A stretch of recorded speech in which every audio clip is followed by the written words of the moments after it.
Mas você consegue dizer que hoje o seu sangue é palmeirense? Você acha que quando você encerrar a carreira, você vai ser palmeirense? Por tudo que eu vivi aqui, meus filhos também, apesar de terem vivido no Rio, meu filho começou a entender mesmo futebol e vivenciar aqui no Palmeiras, né? Então, óbvio que por mais profissional que a gente seja, não adianta, cara. A gente cria um vínculo com o clube e é uma coisa muito forte mesmo. Pra você que é ídolo, cara, é maneira essa sua postura assim, de reserva, de aceitar banco. Você nunca encrencou? Ah, tá bom, tem que ir pra reserva, eu vou pra reserva. Não, gostar ninguém gosta, né, cara? Porque a gente sempre fala, né? O bom ambiente de um grupo não se faz, não são os que estão jogando que fazem, porque eles estão felizes. O bom ambiente de um grupo se constrói com quem não tá jogando.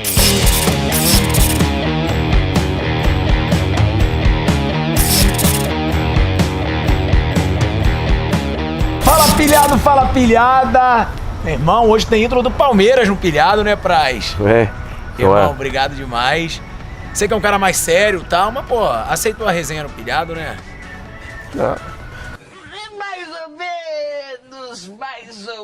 Mais ou menos. Vamos ver até onde vai, né? Não, é tranquilo. Praz, essa sua relação com o Palmeiras, você esperava quando você chegou aqui? Construir uma relação como essa, assim, de tanto respeito da torcida, você esperava quando você chegou? Quando tu vai pra um projeto, né? No caso do jogador de um time, tu tem algumas metas, né? Tu traça alguns planos, tu faz alguns sonhos, planeja alguma coisa. Mas se tu for ver bem como as coisas aconteceram, não imaginava que chegasse a esse ponto, né? Eu vim fim de 2012, né? Na Série B, contrato de 3 anos. E agora já tô há 6, né, praticamente. Veio para jogar a Série B? Vim para jogar a Série B. O clube estava passando por uma reestruturação, né? O estádio não estava pronto. A gente jogava em Itu, Barueri, Presidente Prudente, Pacaembu. O clube acho que tinha 9 ou 10 mil sócios. Hoje tem 130 mil. Estava na Série B, hoje foi campeão brasileiro, campeão da Copa do Brasil. É uma situação, uma fotografia totalmente diferente daquela época, né? Isso que é legal, né, cara? Porque hoje em dia vir pro Palmeiras é mole, todo mundo quer. Clube rico, disputando tudo. Você não, você veio na hora do... na hora da pressão mesmo, Série B, clube na crise. O Omar, hoje ele é o provedor físico, né? Porque ele era o gerente de futebol. E ele conta as histórias que na época ele ligava, os caras nem atendiam. Caía só na caixa. E hoje os caras ligam pra vir pra cá, né? É outra situação, mas eu acho que pra mim, pessoalmente, cara, eu acho que eu sinto um gosto diferente, porque o que eu vivo hoje, todo jogo, toda conquista que eu tenho hoje, pra mim tem um significado especial porque eu vi essa reconstrução e participei dessa reconstrução lá atrás, né? Então tem um sabor. É a mesma coisa, fazer uma analogia, né? Tu chega e compra uma casa linda. Bom, é legal, mas pô, é diferente tu construir a casa desde do início, né? Aquela dificuldade toda e depois tu vê ela pronta. Eu acho que o que eu vejo no Palmeiras é isso, cara. Eu me identifico muito porque eu vim lá de baixo do reinício, do início da reestruturação até hoje, né? E o que te fez aceitar, cara, naquela época? Tipo assim, clube na Série B, pressão pra caramba, tudo bem, é o Palmeiras. Sim. Mas não era o Palmeiras de hoje. Por que o Praz veio assim? Foi só dinheiro, Praz? Ou não? Não, pelo sentimento, assim? Não, pelo contrário. Se eu tô no Palmeiras hoje, não é pelo dinheiro. Pra ser sincero, hoje se for analisar a questão financeira, financeiramente hoje eu ganho até menos do que eu ganhava na Série B. Então não tô aqui pelo dinheiro, não fiquei pelo dinheiro, óbvio que é a minha profissão mas não é esse o meu fator principal. E eu acho que eu dei o tiro na mosca, porque a estrutura que eu encontrei aqui, que eu encontro hoje, é um dos fatores que me capacitam para estar em alto nível como eu tô hoje, né? Fisicamente falando. Como é que foi, cara, você chegar, ganhar a Série B e depois participar desse ciclo assim, tão vitorioso? Foi difícil, cara, porque no começo aqui foi muito complicado. A gente estava classificado para Libertadores e jogando a Série B. E por mais que diga, mas pô, Palmeiras, o objetivo era a Série B, mas pô, tu tá num clube como o Palmeiras, tu tá jogando Libertadores, vai ser cobrado para ganhar. E a eleição, se eu não me engano, o Paulo Nobre assumiu só em começo de fevereiro, então dezembro e janeiro, que é a época de planejamento dos clubes, a gente não tem planejamento. Eu me lembro que eu fui a última contratação autorizada pelo COF, né? E aí esse hiato ficou. O Paulo assumiu, a gente tinha um grupo muito enxuto. O Souza era meia volante, né? O Ferruginzinho, que teve no Cruzeiro, depois acho que está no Japão agora, ele jogou várias vezes centroavante. Então o nosso grupo era muito curto, né? Aí num jogo, depois do jogo da Argentina, a gente teve um problema com a torcida no aeroporto também, aquela que eu tomei teve uma briga com o Valdívia, eu tomei uma chicrada na cabeça, então, tudo isso com menos de um mês de clube, né? Então Ali tu falou, o início foi complicado. E aí nós conseguimos fazer uma campanha razoável na Libertadores, dentro do que a gente tinha, né? Fizemos uma campanha tranquila na Série B. E aí as coisas começaram a se arrumar. Daí 2014 foi um ano, acho que foi o ano mais difícil, cara, 2014. Porque era o ano do centenário do clube, por si só já é uma pressão enorme. O ano da inauguração da Arena, e nós lutamos até a última rodada para não cair, né? Então, quer dizer, imagina se no ano do centenário, né, da inauguração da Arena, do estádio, tu é rebaixado, tu vai ficar marcado na história para sempre. E a gente conseguiu escapar, e aí foi o divisor de águas, né? Aí a partir de 2015, como o Paulo mesmo falou no vestiário, que ele prometia pra gente que a gente nunca mais ia sofrer daquele jeito, né? E realmente deu tudo certo, mas o começo foi dolorido, cara. Pra você que é ídolo, cara, é maneira essa sua postura assim, de reserva, de aceitar banco. Você nunca encrencou? Ah, tá bom, tem que ir pra reserva, eu vou pra reserva. Não, gostar ninguém gosta, né, cara? O cara quer estar jogando. Só que... Mas você nunca criou crise? Não, só que eu fui... Meu primeiro ano pessoal foi no Grêmio, né? No Grêmio eu fui reserva, né? Darley, Murilo, Silvio. Aí depois eu saí pra jogar. De 2000 a 2018, praticamente, eu joguei sempre. Então, 18 anos da minha carreira eu passei jogando. Vila Nova, né? Depois Francana, 6 meses, Vila Nova, Curitiba, União de Leiria em Portugal, Vasco e aqui, né? Então, 18 anos eu sempre joguei. E eu sempre fui respeitado, cara. Sempre tive um ambiente muito bom. E isso é muito importante para um grupo, né? Então, eu acho que a gente tem que respeitar as opções do treinador e também, além das opções do treinador, respeitar o profissional que tá jogando, né? Então eu acho que, como a gente depende muito do grupo, no futebol, vão dizer, não precisa ser amigo. Não precisa ser amigo, mas tem que ter um respeito muito grande, tem que ter um espírito de grupo, porque senão não anda, cara. A gente vive mais tempo aqui do que com a nossa família. Tem o quesito da vaidade do futebol, porque é um esporte que te dá uma visibilidade muito grande e isso é do ser humano. Então, uma das coisas muito importantes que eu considero no futebol é o grupo. E cada um tem que fazer a sua parte, né?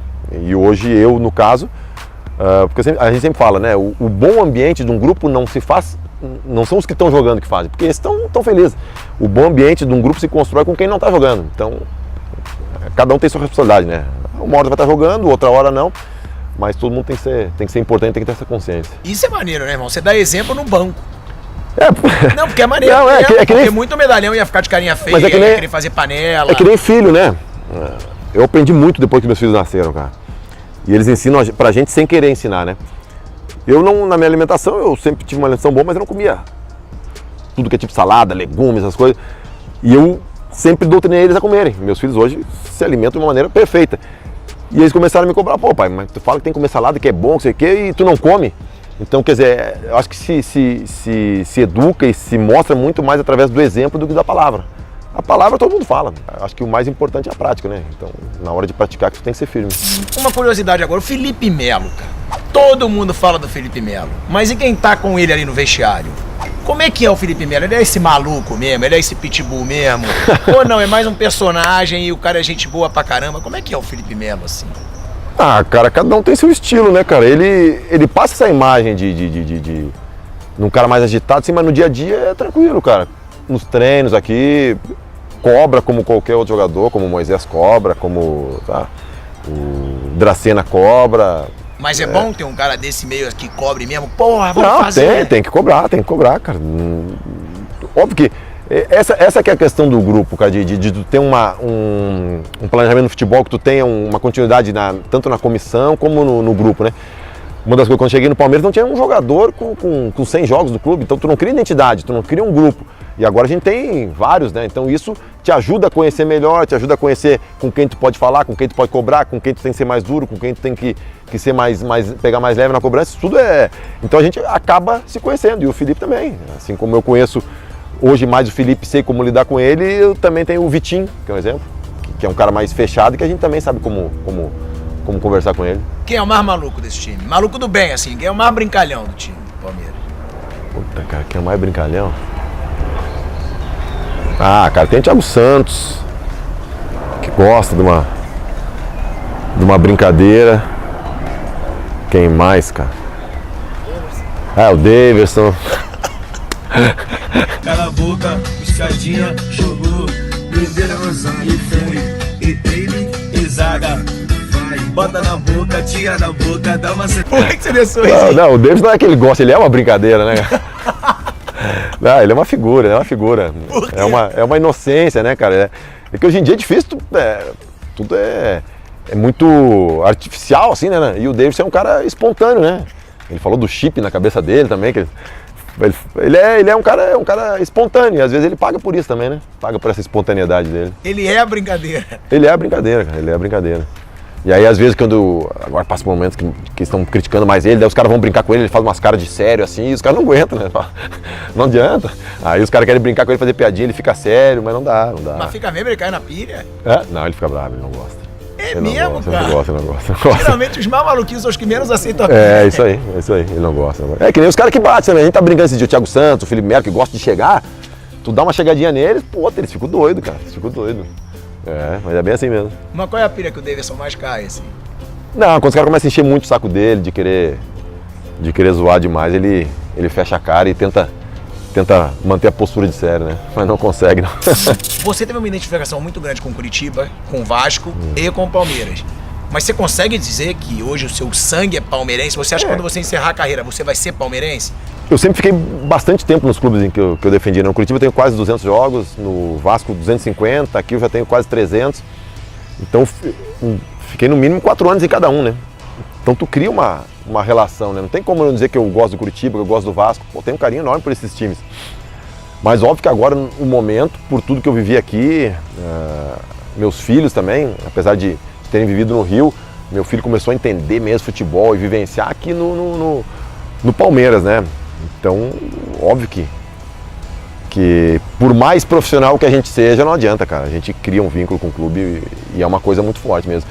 Tu começa a conhecer as pessoas, a criar relacionamento com as pessoas, que eu digo o clube em si, os funcionários. Tu começa a entender mesmo a parte, né, do clube, não é como se fosse uma empresa. Tu começa a ser uma extensão da tua casa, né? Tanto é que, eu venho aqui pro CT, não parece que eu estou no meu ambiente de trabalho, né? Eu sento ali, tomo um café, converso com o pessoal, fico até, 7, 8 horas da noite. Às vezes, quando meus filhos estão estudando, minha esposa está trabalhando e eu estou sozinho em casa, eu venho para cá mais cedo, né? Então faz parte da minha vida.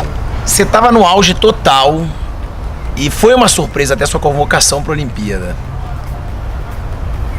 Como é que foi, Praz, ficar fora daquela Olimpíada depois de tudo? Tipo, você era um dos caras mais velhos do time, foi convocado e depois acontecia aquilo assim. Às vezes você caramba, era a Olimpíada que o Brasil ganhou ouro, eu não tava lá. Claro, penso muito. Já tive mais, vamos dizer, dificuldade para conviver com isso no começo, logo quando aconteceu, né? Como é que foi o começo? Não, o começo foi terrível, cara, foi terrível. Nunca tinha passado isso na minha vida, claro, lesão já, mas não como foi, né? Das circunstâncias todas, faltava uma semana para começar a Olimpíada e aquela dúvida também, porque eu me machuquei, eu fiquei tratando, aí fizemos o exame lá em Teresópolis, tinha alguma coisa ali, mas não se sabia se era da linha de fratura da antiga ou se era alguma coisa. Ficou aquela dúvida, eu comecei a responder bem ao tratamento, né? Comecei a ficar sem dor, só que não se sabia se podia, se eu ia conseguir ou não. Só que eu botei uma coisa na minha cabeça, eu nunca ia pedir para ser cortado se eu tivesse 1% de chance. Imagina só, eu sou cortado, uma semana depois eu tô treinando aqui no Palmeiras. Então, mas também eu não podia levar muito adiante, porque daqui a pouco eu ia prejudicar, eu ia chegar na véspera do jogo, não consigo jogar. Aí, ia ter que convocar um goleiro depois, eu ia prejudicar o grupo, né? Então, eu botei na minha cabeça uma coisa, eu vou fazer todo o tratamento certinho aqui e vou pro tudo ou nada, vai ou racha. Se tiver que quebrar, que quebre logo, e se não quebrar, eu tô bem, né? E infelizmente quebrou, né, cara? Uma bola que eu estiquei o braço, o osso acabou partindo. E ali, pelo menos uma coisa boa, eu tive a certeza que não dava, né? Porque eu não ia conseguir conviver com essa dúvida e também não podia postergar mais, porque senão eu ia acabar prejudicando o resto do planejamento, né? Mas foi muito difícil, cara, porque, que a gente falou, pô, eu tinha 38 anos, tava uma mudança de comando na seleção, aí depois, podendo a chance de ganhar o Ouro Olímpico, de repente se abrirem outras portas, né? E a gente aqui também para ser campeão brasileiro. E eu me lembro que no Serra Dourada, quando eu me despedi do pessoal, o Neymar falou na roda lá e eu falei também que me doía muito, porque eu via, pelo tempo que eu fiquei com eles ali, pô, dava para ver que era um time muito bom, cara. Pela experiência que eu tinha certeza que ali eu estava perdendo o título olímpico e podia também perder o título brasileiro, que o meu time estava muito bem, né? E eu estava certo, aconteceram as duas coisas, né? A gente foi foram campeões olímpicos e a gente foi campeão brasileiro. O que você sente naquela hora ali, Praz? Mesmo você, 38 anos, experiente, qual é o sentimento? Assim, eu sei que é até uma pergunta, qual é o meu sentimento? Fiquei feliz. Mas tô falando, o que passa dentro de você assim? É uma frustração absurda, absurda. Porque eu sempre brincava com um amigo meu, né? Jogou comigo no Curitiba, daí o Douglas, o goleiro, jogou no Guarani. E eu falava, pô, um jogador de futebol profissional, né? De dia pelo menos uma vez ser convocado para a seleção, para ir lá treinar, tirar uma foto com a camisa da seleção e para se sentir realizado, né? E foi o que aconteceu comigo, né, cara? Eu fui lá, treinei, né? Tenho as minhas recordações guardadas. E aí pergunto, pô, mas que azar, foi uma semana antes da estreia na Olimpíada. Eu falei, sempre tem os dois lados para se olhar, né? Foi uma semana da estreia ruim, que merda. Mas e se eu machuco antes? Não seria nem convocado, né? Então tem que olhar pelo lado bom, cara. Graças a Deus que eu consegui ir lá ainda. Vivi essa sensação de vestir a camisa, né, da seleção brasileira, que na carreira do jogador não tem coisa mais realizadora. Mas foi uma frustração. Dificilmente no futebol acho que eu vou viver uma frustração desse tamanho que foi. E pra fechar, Praz, eu lembro que ficou marcado pra mim assim, vendo o jogo e depois o dia a dia, você herói em tudo que é jornal. Como é que foi? Foi o jogo mais marcante da sua vida? Aquela final da Copa do Brasil do Palmeiras, que você pega a pênalti na disputa de pênalti e faz o pênalti decisivo. Se o próximo fizer, o Palmeiras é campeão! Se o próximo fizer, o Palmeiras é campeão! Palmeiras! Campeão! Gol de goleiro! Gol de Fernando Praz! Gol do Palmeiras! Gol do título! Então foi por tudo que aconteceu, né? E parece que quando as coisas são para acontecer, né, elas acontecem. Eu nunca tinha batido pênalti na minha vida. Fui bater numa final e o 5º pênalti ainda, né? Não, porque eu estava treinando, porque todo mundo tinha que treinar, né, se precisasse. E o nosso time tinha muitos meninos, né? E aí me perguntaram se eu batia e eu acho que naquela situação, pela minha experiência, pela minha idade, pela minha posição no clube, eu não podia deixar na mão de repente de um menino. Eu nem me perdoar se o menino erra e eu me omito, né? Então eu não podia me omitir.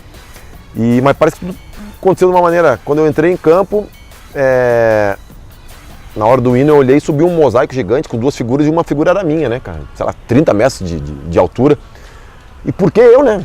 Não tinha explicação. E aí no fim do jogo parece que se encaixou. Parece que os caras da torcida estavam prevendo, né, que ia acontecer, mas foi um momento único pra mim, cara. E você fez mais aquilo pra tirar a pressão de qualquer moleque, foi isso? Não é porque você queria bater? Não. Até quando nós estávamos no estádio, o auxiliar do Marcelo perguntou, se tiver pênalti, tu bate. Eu falei, pô, bato, mas não vai ter não. Aí nós estávamos lá sentados no meio do campo, e o Alexandre não estava nem inscrito, né? Ele tinha jogado pelo Flamengo, e ele falou, tu bate? Eu falei, bato? Porque tem muita gente que fala assim, se precisar eu bato. Pô, o cara tá aprendendo pra ti ali, se precisar eu bato? O cara não quer bater, né? Eu falei, não, eu bato. Porque eu me lembro que o Taylor, que tinha 19 anos, o Vitor Hugo estava recém chegando, tinha o Matheus Salles. Então, o Vitor Luiz, era muita... O Gabriel Jesus tinha saído, né? Mas era muita gente nova para bater. E ali, te falar, não é fácil, cara. Eu nunca tinha batido, mas e principalmente o 5º pênalti, né? Porque tu tem a chance de acabar com tudo, né? Então tem que agradecer os moleques, pô. Por causa deles, tu virou herói, pô. Ali você virou ídolo de vez do palmeirense, não foi? Acho que ajudou bastante, né? Ajudou bastante, porque... É raro, né, cara, um goleiro decidir assim ainda mais eu que nunca tinha batido pênalti, né? Foi o meu primeiro. Quando fala de Copa do Brasil, sempre vem na cabeça aquele lance, né? Praz, obrigado demais, irmão. Obrigado mesmo, desculpa qualquer coisa. Nada. E pede pra galera se inscrever aí no canal Pilhado, pô. Sei que você já é de outra geração. É, isso aí que eu ia falar, essa é lá. Vamos lá, pô. Entra na geração do YouTube aí, ó. Manda a galera ativar sininho. É isso aí. Aí, rapaziada, se inscreva aí no canal Pilhado, ativa o sininho, curte aí, é isso aí? É? Tenta arranjar uma camisa autografada lá pra gente sortear no Pilhado. Arranje, pô. Arranja mesmo? Eu vou cobrar dele? Arranja, pode arranjar, pode cobrar, pode botar aí já. Então vai ter camisa do Praz, ídolo palmeirense, aqui no Pilhado. Tamo junto, Só não pede dinheiro, camisa é fácil.